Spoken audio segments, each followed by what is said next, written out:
From script to screen, every film is brought to life by visionary creatives and executives, all sharing one mission: to captivate the audience.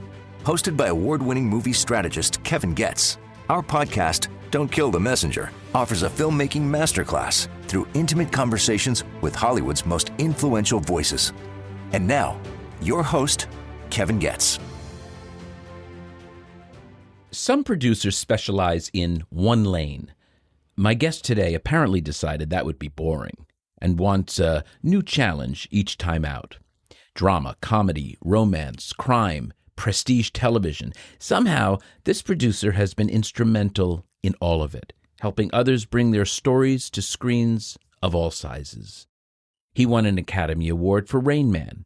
He won an Emmy Award and helped shape one of the most influential television series of all time in Breaking Bad.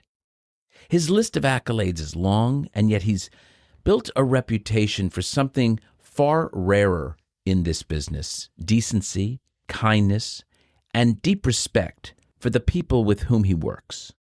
He's also proof that great producers don't chase formulas. They strive for authenticity and emotional truth. That man is Mark Johnson, and I am thrilled to have him here. Mark, welcome to the show. Oh my gosh, what an introduction. First of all, thanks for having me. Somebody once asked me when I was looking for money for my small little production company, they complained. They said, the problem is you don't really stand for anything. And I said, what are you talking about? He said, well, there's certain producers who make action movies and other ones who make comedies, and you're all over the place, and you're really hard to sell that way. Not untrue, though. No, he was actually Joel quite Silver correct. has a right movie he makes. That's exactly right. I think you'd be more like, in a way, Imagine, Brian. Right. Or like Mark Gordon, because both had great success in movies and in television. That's exactly right. And I don't want to repeat myself. I don't want to do the same movie twice. So why do a comedy like Galaxy Quest? Well, let's go from there and do something really stark and dramatic and completely different. Or The Notebook, people keep saying, why don't you keep doing The Notebook? The romances. And I'm just thinking, I really enjoyed doing The Notebook. I'm very proud of it, but I'm not sure I want to do it again. Hey, I retread that territory. But Mark, you and I met when now? Let's go back in time. It must have been... Probably was Good Morning Vietnam. I think so. Which was an incredibly important movie to me in terms of audience and surveys and, quite frankly, the studies that you did and the screenings. Because, first of all, up till then, with Barry Levinson, I had done smaller, very character-driven shows. You were partnered with Barry in a company called? Eventually called Baltimore Pictures. And Barry and I did 12 or 13 movies together, starting with Diner. And then we did everything from Good Morning Vietnam to Rain Man to Bugsy to The Natural, Young Sherlock Holmes, Tin Men, a whole bunch of, I think, really good movies. Avalon, exactly right. Many of those movies Barry wrote himself. He started as a writer. And I think that was really instrumental for me to understand how a writer approaches his or her movies. And Barry was always driven by character. So I always looked at the movies that we did and said, well, we don't do bank robberies or huge explosions, but we do characters in some sort of quiet or at sometimes not so quiet crisis. How did you and Barry get involved in the first place? And then we're going to go back because I don't want to lose focus on Good Morning Vietnam. Good. Barry Levinson and I met on the set of High Anxiety, a Mel Brooks movie. And I was in the production team, and Barry was one of 4 writers, including Mel Brooks. And at the time, Mel was acting and directing, and he had the 3 other writers on the set the whole time so that they could comment on everything from Mel's performance to how it was playing and whatever. And so Barry and I had a lot of time on that set to get to know each other. You had 4 writers just sort of hanging around? Yeah. Like a television show. That's exactly right. And keep in mind also, we didn't have a playback then, so that they needed to watch his performance and comment on it. And it was, we don't do that anymore. What was it like working with Mel? Oh, my God. There were 2 people I think are most responsible for my career, or certainly encouraged me in my career path, Billy Friedkin and Mel Brooks. And Mel was just a delight and believed in me for the craziest reasons. And he used to stop and introduce me to people and say, Mark Johnson is an American boy. and as opposed to a nice God Jewish knows, boy exactly from right. the Lower East Side. That's right. He used to do that with Stuart Cornfield. He said, Stuart, come over here. Here's Mark Johnson. He's an American boy. Oh, I thought, and Stuart was not. May he rest in peace. No, he loved us by both. Yes, absolutely. So Barry is a very successful writer. Had been nominated for an Oscar for And Justice for All. That was prior to Diner? Yes. And he got the opportunity to direct his first movie, Diner, and he asked me to produce it. And he had never directed before, and I'd never produced before. So we learned by Was it an agent that connected you? You just found each other on set? Well, you know, what happens is I was working for the producer, Jerry Weintraub. I did not know that. So that was prior to High Anxiety? No, after High Anxiety. Okay. So Barry and I knew each other. I had an opportunity to go produce movies for Jerry's company. Which was amazing, right? Because he was a very formidable producer. Oh, my gosh. At the time Jerry Weintraub and I met, he was a mega manager. Music manager. Yes, a music manager, and came from promotion. He had promoted concerts with Elvis Presley, but he was a gigantic manager when we met. At the time, he was managing the 3Ds, John Denver, Neil Diamond, and Bob Dylan. That's just the D's. What happens when you get to the that's E's? Right, exactly. I don't know how many of those. So what'd you learn from him? A certain amount of tenacity, and I always admired the classic Hollywood producer. That's not who I am, but I always admired those people, the bigger-than-life people, all of the men, certainly in terms of the early history. And with bluff and a certain amount of probably line, they would sort of get their way and force some of these movies, bring them into being by just the dint of their personality. So funny, I would cast you as probably a Harvard professor or somebody that was in The Holdovers. Yeah, exactly. But he left for the holidays. That's right. That's right. But I see you like in that role, or even of a business executive, something that would be more a traditional in a way, because you have a preppy kind of look. You've always had that demeanor. But there is a fire under Mark Johnson that I've always loved and I've always gotten, because you're the kind of guy that you remember everything. So you'll follow up on everything. And that, to me, is one of your many, many gifts. Oh, well, thank you. I hadn't even thought about that in terms of following up on things. I try to. Every now and then somebody will come to me or say, you have the reputation for being one of the nicest guys in Hollywood, and it drives me crazy because I think, what good is being nice? Who wants to be the nice guy? It would be the SOB who somehow gets Well, would you rather be done. an SOB? I can't. I don't have it in me. Well, also, listeners, don't confuse niceness with weakness ever with Mark Johnson. Now, have you ever really just lost your shit?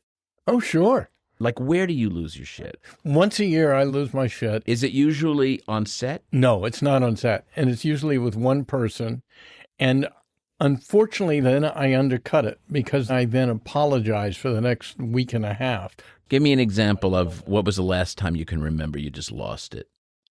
I was on the phone with somebody who was asking for something inane, and I just, maybe it was, I had a bad piece of fish at lunch or something, but it was an inane request. Yes, and I just exploded. Because they were being relentless? Yes, and ultimately wasting my time. Got it. What did you consider the biggest, that's one of my bugaboos, wasting my time. Right. I have so limited and precious time. That's exactly You, right. I mean, have not two newborns. You have a newborn and you have a 4-year-old. Right. And your second family. Right. And 2 older children. That's right. And so you need to have energy for them, and any additional bandwidth you have, you want, I'm sure, give to them. There are a lot of petty conversations and requests, and I'll do them gladly up to a point. It's like anything else. We all have our boiling point. But I have found as busy as we are, both in television and movies right now, and of course in my personal life, I just don't have time anymore. And it's unfortunate because there are a lot of people I've come in contact with in the past couple of years I'd like to have friendships with, but I don't know how. What does that mean? Friendships, like anything else, like any relationship, it's got to be worked on. You've got to give it time. You bet. And can't be manufactured. No. And it was a very early lesson. The second movie I produced was The Natural, and I fell in love with everybody, the cast, the crew, and when it wrapped, I was destroyed. Because the word on the street is you love family. You love putting together families, and that seems to be a leitmotif in your life. If there is a recurring theme in my movies, or even television for that matter, it's about family. It's about the family you create, not necessarily the one you're born in, but where you get your strength and where you get your protection. And I think that's true in terms of what we put together. I would be devastated if somebody talked about one of my productions, said, oh, I hear it was a really unhappy set. It was chaos and nobody was taken care of, or it was dangerous or whatever. That would devastate me because it's very important that everybody be treated well and feel secure and, quite frankly, walk away thinking it's one of the best experiences of his or her life. Where does that come from? Probably I came from a broken family. When I was young, my mother took my brother, sister, and me. We got on a boat in New York and got off at Gibraltar, and then we lived in Spain for 8 years. Wait a minute, hold on. You were born in? Chevy Chase, Maryland. Okay, and at what age did Mom do this? About 7 or 8. I then went to Europe, and I went through high school in Madrid. Why did she move to Spain? It was very brave at that time for a single American woman, any woman, with 3 young kids to just move to Europe and not speaking the language. She didn't know if she was going to go to Spain or Italy, but we fell in love, or she fell in love with Spain. Where were you in the pecking order? I was the oldest. So there's a certain responsibility when you're the oldest, too. Right. Caring for the young That's young exactly ones. Right. You close to your siblings today? Yes, I am. We don't see each other enough. I'm much closer to them than I was when in my 20s and 30s. So let's go back to Good Morning Vietnam, because I got us into another tangent, which is an interesting one, but I do want to hear about how you viewed that as a seminal movie for you, why it was so important for you and Barry at the time, and you also mentioned that research had a very important part in that. Can you unpack that for us? Yes. I think the only time that I was aware of research was in our very first movie, Diner, which we tested in New York, and then once actually on the West Coast. I didn't know what to make of it. It was my first time. I think it was fairly crudely done. It was not done by the great Kevin Goetz, I can say that. I don't think we ever tested The Natural. Well, that was a little before my time. Yes. Right? Because that was in early 80s? Yes, 84. And I didn't come into the business till 87. Right. So Good Morning Vietnam is the first one we did together. And it was an out-and-out comedy. Barry Levinson and I learned so much from the testing because it helped us understand what the audience was reacting to and what they were enjoying. And there was a character played by J.T. Walsh who the audience loved to hate. And we realized they were so happy when he was on the screen because he always got his comeuppance. And we thought, wait a minute, there's a scene with JT we didn't have in the movie. We cut out because we didn't need, and put it back in. And lo and behold, our numbers went up. Up till then, I lived in fear of testing because I was assuming we always wouldn't test well and the studio would then relegate us to some second-tier position. And with Good Morning Vietnam and a comedy, it was so helpful. And it was so helpful, not just obviously it's very helpful. In a comedy, you can sit in a theater and you can hear the laughs and how they're responding. But to actually see it on paper and to see they like this moment and they really like this character and say, why did they like that character? And start to understand it. It was instrumental in the filmmaking process. What you make change-wise that you can remember based on the audience feedback? Well, adding a scene with J.T. Walsh that we had taken out because we didn't think we needed it. I guess what I'm asking is, by adding that scene back with J.T. Walsh, what did it add that you didn't know was needed? Right. We took it out for dramatic reasons. We didn't need it. It all made sense. But then we discovered that the audience loved this character. They loved to hate this character. So it just reinforced the stakes? Reinforced that. And it gave us a huge laugh. Probably a couple of laughs, which in a comedy you want to chase. You called Good Morning Vietnam a comedy. I call it a serio-comedy. Right. Wouldn't you? At the time, Vietnam was not something you made fun of. Good point. And the other thing about Good Morning Vietnam was Robin Williams up till then had done a couple of movies, but was not a movie star. But Good Morning Vietnam made him a movie star. Had he done Dead Poets Society? He had done Garp. He had done a couple of smaller movies. And Forrest Whitaker. Right, Forrest Whitaker, exactly. And then we had Bruno Kirby and Robert Wall and a whole host of people. And Disney really got behind it, didn't they? Yes. And in large part because testing. Testing is important for all movies in different ways. You've always had a great respect for testing, which I really appreciate. A great fear of testing, too. Because, let's face it, more of our movies have tested not as well as we would have liked than have. It's a whole nature of very hard to make something that works for an audience. And you also said that Good Morning Vietnam was the first movie that really was successful. Oh, it was a huge success. So we sold Robin Williams the way you wanted to see him, because he had those moments when he's behind the microphone and he's allowed to just riff as the way Robin Williams does. And an audience just said, oh, we want to see that. What was it like working with Robin? Fantastic. I'd never met him before. He was one of the kindest people I've been with. And it was interesting because we shot it in Thailand with a crew of a number of Thai crew members and a number of British crew members. And Robin's humor is, certainly at the time, was uniquely American. And so sometimes he would do bits that were so funny, and the Thai and British crew would just sit there. Okay, let's go on to the next. Robin was devastated because he just assumed he wasn't being funny because he's used to everybody in front of him listening to him roar and laughter. And so Robin would tell a joke about Lyndon Johnson's daughters who were famous for being homely, and the British crew would just sit there and say, okay, fine.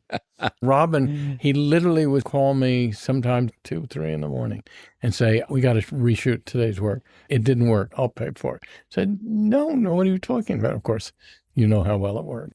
Barry Levinson and I, 2 Americans, would be having to stuff something in our mouths to keep from ruining a take out of laughter.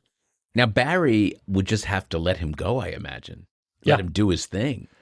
Well, there were certain dramatic moments that he had to hit. He had to make it clear that this happened, or he acknowledged this, or did something over here just to move the story forward. But beyond that or around it, Rock can do anything he wanted.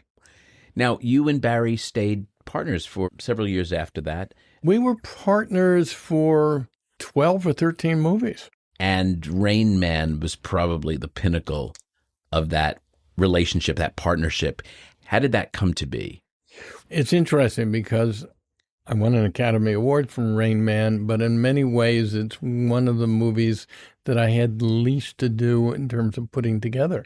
Because, Rain Man was together as a movie project with Dustin Hoffman and Tom Cruise before Barry and I even got to it. I did not know that. In fact, before Tom Cruise was on, because Paula Wagner and Rick Nocita were guests on the show, Paula told me how she sort of came up with the idea to suggest Tom Cruise for it because it was written for a far older guy. Right.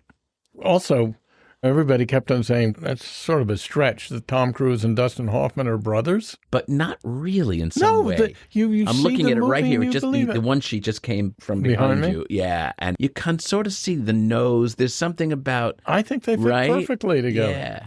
But anyhow, Martin Brest was the first director of Rain Man, then Sidney Pollack, then Steven Spielberg, and fourth, Barry Levinson. You mean they were all developing it? Yes, all attached to direct it. So Barry got the job. You came along with Barry on that one. And then you ended up being on set every day. Oh, yeah. It just wasn't something you yourself developed. Right. But Barry also received the Academy Award for Best Director. Best Director, yes, that's right. What was it like that night, getting that award? Oh, my God.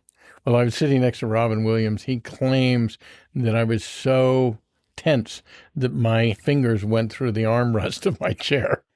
And the winner is Mark Johnson, Rain Man. What did you do? The little boy in me just went wild. You with your wife at the time, Leslie. Right. What was that like? Did you turn around and kiss her? Did you remember your speech? I kissed a lot of people. I was going to say. No, my speech was, here's a terrible thing. You realize how important it is. I went out of my way to thank everybody I could possibly thank, and I forgot Jerry Molan, who was our line producer, our executive producer, and plays a significant role in the movie as a doctor. And I forgot it. I hear that from so many people. And I heard after the fact how hurt he was. And I was terrible because Jerry Molan was the nicest man and really good at his job and wonderful as an actor. I'm sure you probably won additional awards and were able to thank him at additional times. I hope I did. Any follow-up things, but yes. And I certainly apologize, but that's one of I'm sure what happens when this is done and I listen to it and I say, how could I not have mentioned so-and-so or whatever? But did you think that you were going to win? Well, that's the problem. Yes. Everybody told me we were going to win. To the degree that if we hadn't won, we would have been devastated. A gigantic failure. We would have done something so wrong. And Dustin won. Yes, Dustin. And Tom was nominated, wasn't he? No, he wasn't. And he should have been. Oh, my God. Tom Cruise is extraordinary. He was the glue of that movie in some way, isn't he? He's extraordinary in that movie. He really doesn't have that moment, that big character, dramatic moment that people remember. Oh, it's he so just moving, has this really subtle change to this character. And he starts the movie one way and becomes the other, and he has this humanity and this generosity that he never had before. Tom is subtly brilliant in the movie. How did your life change after the Academy Award, or did it? It did and it didn't. People say, oh, yeah, Mark Johnson won an Academy Award, or you won an Academy Award, and that's wonderful, but it is very much like, all right, what are you doing now? What's your next movie? Well, we're not crazy about that one. It sure got you into every room. Harvey Weinstein made a big point whenever he would see me for years and years. He'd say, I remember watching you win the Academy Award. You won the producer for the best movie of the year, and then wait an hour and 15 minutes for your car to come out of the parking lot. So it's sort of at some point, it's true. I'm sure in the morning I took the trash out. That's great. When we come back, we're going to continue our discussion with Mark Johnson. We'll be back in a moment. Listeners, the Motion Picture and Television Fund is a nonprofit charitable organization that supports working and retired members of the entertainment community. This wonderfully run organization offers assistance for living and aging with dignity and purpose in the areas of health and social services, including temporary financial assistance, case management, and residential living, and has been a crucial lifeline to thousands during and beyond critical times that our industry continues to experience. To learn more, visit mptf.com. Please join me in helping others in our industry during times of need. There are so many ways to offer support and get involved. Thank you. We're back with Mark Johnson. Mark, we just talked about Rain Man. We've talked about Good Morning Vietnam. I have to talk about a couple of your other movies because they're so seminal. The Notebook is one that comes to mind. How did that come to be? I had a production company. I can't remember what I'd done, but we got the book in galley form of The Notebook. Nicholas Sparks, who was not Nicholas Sparks. I was just going to ask, wasn't that his breakout? Yes. So he was not a best-selling author and really had no profile. But we got this in galley form, and I loved the idea of it. I loved the idea that somebody could be, for a variety of reasons, this is for very severe health reasons, could basically be so in love with somebody that he wooed her anew every single day. So he would woo this woman he was married to and had this love affair with, but she no longer remembered, and he would come back. And it was so important to him to have those moments so that he might dance with her for a minute or 5 minutes and reclaim their love affair. And then the idea of how this all started, how we start with two young, healthy lovers who combat whatever it is they need to become these two older people. And it obviously resonated to a large audience. I mean, I can't watch the movie for personal reasons because Jenna Rollins is one of our best friends. That's right. I miss her so deeply, I can't even express to you. But Nick Cassavetes did an extraordinary job directing it. Nick Cassavetes, whose mother is Jenna Rollins, cast his mother in the movie, and so probably the only time I will ever hear a director say, "an action, Mom." Oh, genius. Son, can I talk to you off? That's right. I want to go over it. And she would never. Yeah. She was so deferential because she was such a pro and, really was. Just the best. I'd like to ask you what one of your favorite movies is other than those three. What's special to you? I think the closest I'll ever get to a perfect movie, and it's not perfect, is Alfonso Cuarón's A Little Princess. It is the confluence of some incredibly gifted craftspeople all working together. It's a singular piece, and I give Alfonso all the credit. He was able to orchestrate this movie that is in every way a manifestation of what he wanted, of his aesthetic, but it was done through Emmanuel Lubezki, Chivo, the cameraman, Bo Welch, the production designer, Judiana Makovsky, the costume designer. It's quite remarkable. And that's a movie that I have trouble watching because it's so emotional for me. And it's, on one hand, so simple, but expertly made. And it's an amazing story because it, too, scored incredibly well when we tested it. This is at Warner Brothers, and it was a very small movie. We made it, I think, at Warner Brothers for $10 million. At one point, we were going to go to India and shoot the India sequences there, and we all got our very painful vaccinations, and then we found out that we didn't have enough money to go to India. So we invented India, a majestically rich India, on the Warner Brothers backlot, which worked even better than real India would have. So it's very important to me. First of all, we developed it at the same time that I had adopted my daughter, and I saw it as a gift to her. That's so beautiful. It was a movie that was released quickly. It was not a big, high-profile Warner Brothers movie, and it did not do well, despite the fact it was the best or the second best reviewed movie of the year. And Warner Brothers, Rob Friedman, who was the head of marketing at the time, was really great about going back, and they re-released it. That's almost never done. No, I know. A second try. We never did the business that we should do. It's a tough one, and I learned something about audiences, and especially about boys and girls, because boys, unfortunately, we're such blockheads, boys, that there's a movie called A Little Princess, and it's very hard for a boy to go to a playground and tell another boy, hey, I got to go see that movie called A Little Princess. And yet, when we tested it with boys and girls, boys loved it. Yeah, they just wouldn't admit it. Exactly right. Yeah. So tell me about the transition that you decided to make into television, because you are pretty agnostic in the genres in which you work. Right. But television was a new frontier for you. What made you say, I'd like to now get into maybe producing a series? Before Breaking Bad, I executive produced a couple of other shows that were actually Which ones were they? One called L.A. Doctors that was at CBS, and The Guardian with Simon Baker that ran for 2 or 3 seasons on CBS. But to be totally honest, is unfair, and please forgive me, whoever hired me or gave me the go-ahead. I didn't give it my all. Quite frankly, I think I'm looked down on television at the time, which I apologize for because I never should have.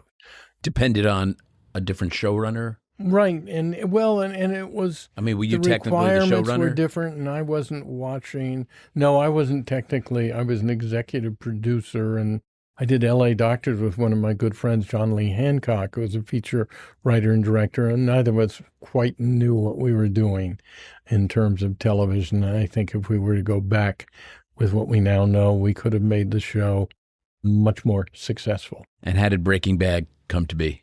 In 1988, I was part of a Virginia Film Festival screenwriting jury, and I read a script by a guy named Vince Gilligan, and I said, this is extraordinary. Like a feature script? Yes. I sought him out, and we became fast friends, and I developed a number of scripts with him and ended up making a 3-picture deal for him as a writer. Where? Through Grand Via, your company? At TriStar, through our company. And we made him, first movie script of his was directed by a guy named Glenn Gordon Caron that we did at TriStar called Wilder Napalm. And then we also did another one with my good friend Dean Pariseau, who ended up directing Galaxy Quest later on. We did Home Fries. What did you notice about Vince's writing that was so particular or singular? Oh, I'm glad you asked that. He is the most original writer I've ever come across. In what respect? By the way, his new show, Pluribus, which I'm not involved in, is the most original thing I've seen on TV in years. And it's not just originality for the sake of originality. You just sit there with your mouth open and say, oh my God, I can't believe where did this come from? And it's so captivating and engaging. And it's just a remarkable But was writer. it a sense of story, character? I think characters and the setup of the characters. In fact, I would introduce Vince to people in Hollywood, including Steven Spielberg, and everybody loved his writing and loved the sort of originality of it. But at that time, they sort of felt that he would write himself into a corner, so that he had trouble ending his movies. And I think that's probably true for both Home Fries and Wild and Napalm.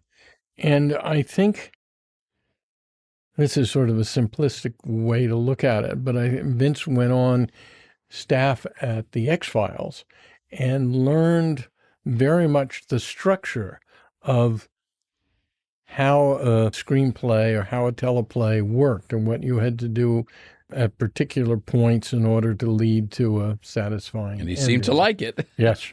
But Vince is just one of my closest friends and somebody who I'm just in awe of. So really proud of him.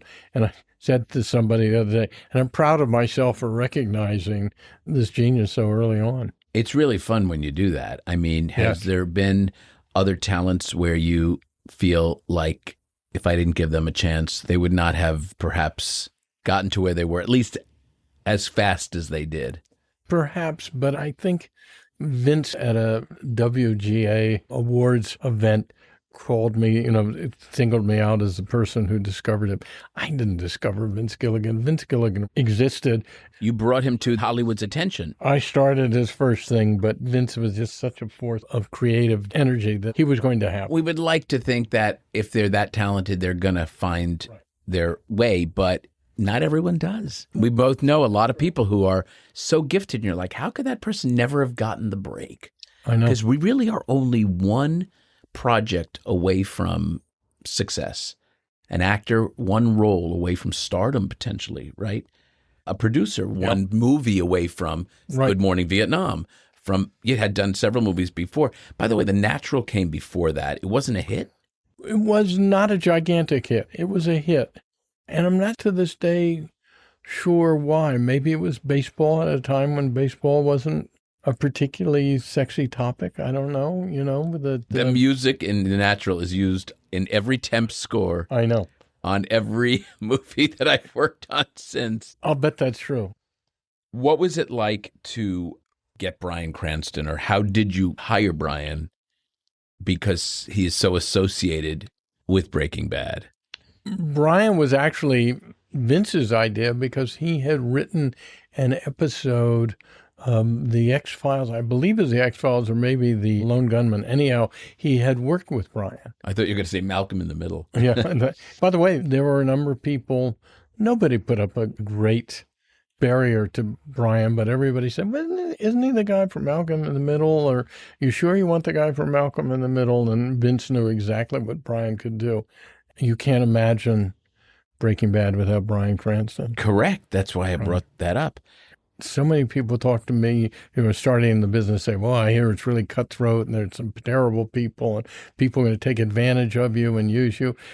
Overwhelmingly, I've been surrounded by great people, really nice people who mean well and take their craft seriously. But that's a reflection of you, Mark. It's not false praise. When I say that, I mean, if you were the asshole that you said you could have been, or even envied in some way or looked up to in some way, you would have attracted a different kind of person in your life, I imagine. That sounds right. I think that gives me too much credit.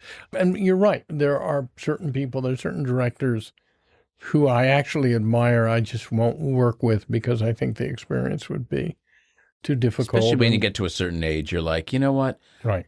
A new family, life's too short, etc. Yeah. What was the hardest project that you ever had to push up a hill to get made? The one when you could see it, plain as day. I am not going to say no, but for the fact that you were the person doing that lifting, it would not have happened. I have a number of movies on my shelf that they are going to get made. I know they're going to get made. I've had those for years. Donnie Brasco is one of them. And we started off trying to get Donnie Brasco made, and Al Pacino was going to play the Johnny Depp part. The Little Princess. Yes. And Donnie Brasco. Right. I'm just saying, Mark Johnson. Oh, I see. I mean, that is just... They have a lot in common, huh? Yeah, Mark Johnson. Because, as I said earlier in the introduction, you are so diversified in your tastes. But it stems from the fact it's me as a moviegoer. I see everything. I couldn't be happier at a screening of Mission Impossible. I couldn't be happier at a performance of Sorry Baby. So it depends. We wake up in the morning and say, do we want eggs? We want cereal, or shall I get pancakes? I have gotten satisfaction and so much enjoyment from every kind of movie. So that's how I want to make them too. I don't want to just keep seeing the same thing. Again, I just keep going back to the fact that you have such good taste and you really have a respect for the audience. And, as an audience advocate myself in How to Score in Hollywood, by the way, thank you for attending a recent get-together that was... For your audience, I went to an event at Sherry Lansing's house for Kevin in recognition of his book. It was a real celebration, and some of the biggest names in Hollywood were there, and people who all of us have strong ties to you and to what you've done for us and how you've helped us. And Kevin, speak of my modesty, Kevin has no idea, or maybe he does quietly, how important he has been to so many of us in terms of how we presented and how we approached our movies. Oh, that's lovely to say. This was an event. How to Score in Hollywood is essential, and it'll tell you things about some of your favorite movies and how they got there and, quite frankly, how you happened to see them. Well, that's beyond kind, and I am grateful for you saying that. And it meant so much to have me and so many of my friends who have worked together for decades now. I think what we just said is we're 39 years in, you and I, which is when Good Morning Vietnam Is that right? Isn't that crazy? Oh my God. Came to be. What do you want people to know about you, Mark, that they don't know? And when I ask that question, you've done tons of interviews over the years, and I'd love to think that you're going to walk out of this one going, oh, I think I've never really said that in an interview. What do we need to know about Mark Johnson? What's a secret or something that would be very telling to our audience? I think I enjoy producing. I enjoy movie making as much today as I did when I started. I wake up every day saying, okay, today we got it. Today we're going to move this forward. Today we're going to get this movie made. I know we've fallen behind every single day with shooting this past month, but today we're going to get ahead. All because I love movies. Tom Cruise said the other day at the honorary Oscars, I don't make movies. Basically, I am movies. Movies are my life. And I feel that. There's a wonderful book by Walker Percy called The Moviegoer, and it basically is the most satisfying, the glorious moments in my life. have often come through the movies and enjoying moments of movies. So as a producer, I'm still the little kid who can't believe. By the way, every time I go on the studio lot and the security guard waves me through, I can't believe they're letting me in. So I love what I'm doing. I can't imagine if somebody came to me, I shouldn't say this, and said, Mark, we're going to have to pay you half of what we've been paying you. I'd still do it because that's not why I do it. The other thing is that I think it's really important for all producers to know that it's not our movie. Ideally, in terms of a movie, we're helping a director make her or his film in the best possible way. And the moment we think that it's my movie and I got to do this and got to do that, I think we're missing the point, because it's the director, it's the showrunner, it's the writer. It belongs to everybody. But that vision of the filmmaker that is the director is of paramount importance to you. Right. Who are you excited by today, a new voice that you'd like to maybe work with in film and in television? I look at Sorry Baby, I look at Marty Supreme, I look at a number of movies and just say, oh boy, I'd love to work with that director, with that writer, with that team. Paul Thomas Anderson. Oh my gosh, of course. What a talent, huh? Extraordinary. How about Chloe Zhao? Did you see Hamnet?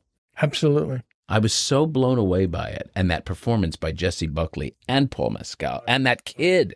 Unbelievable. I know. But she got that out of them. You can feel it in the awards that are happening right now. You can feel the love of that community, that family that the producer built. But when I saw the writer, I said, who is this person? My God, this is an extraordinary director.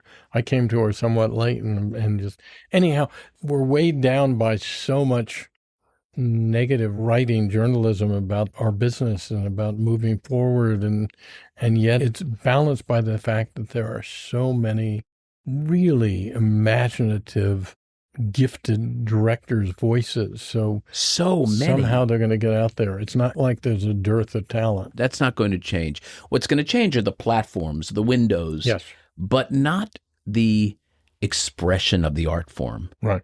Thank God, right? That's exactly right. On that note, I have to say, man, it's been a pleasure visiting with you. I just want to thank you for entrusting me with so many of your wonderful creative babies over the years. Every time we see each other, I feel like I'm seeing a true old friend, even though we don't pal around with each other because we're both so busy with our careers. You mean so much to me, and I really thank you very much for being here. Kevin, it's so lovely to hear you say that. It's my pleasure to be here. And I have to say this, I will remember this moment not that long ago, 3 years ago, we tested the holdovers, and Alexander Payne cautioned me beforehand, my movies, and he has some wonderful movies, always test in the 50s. It's just the way they test, so don't be disappointed. And then we did our first test, and Kevin came in, and we tested somewhere in the mid-80s, and he announced it in such a way, such a reassuring way that both Alexander and I looked at each other in just a different way that we've ever connected. I associate, Kevin, you with so many of those moments. I'm sure there's a couple of ones that I say, no, Kevin, go back out the door and come back with something else. There were, but you always listened. That's right. Made the changes so that we got to better numbers the next time. Mark, again, congratulations on your newborn baby and, of course, on your lovely partner, Gina Welsh, and your 4-year-old. It's a marvelous thing. Thank you. Kevin, it's been a delight. Thank you. To our listeners, I hope you enjoyed this conversation. For more insights into filmmaking, audience testing, and the business of Hollywood, I invite you to check out my books, Audienceology and How to Score in Hollywood, at Amazon or through my website at kevingetz360.com. You can also follow me on my social media. Next time on Don't Kill the Messenger, I'll welcome producer and former vice chairman of Warner Brothers and chairman of Columbia Pictures, Mark Canton. Until then, I'm Kevin Goetz, and to you, our listeners, I appreciate you being part of the movie-making process. Your opinions matter.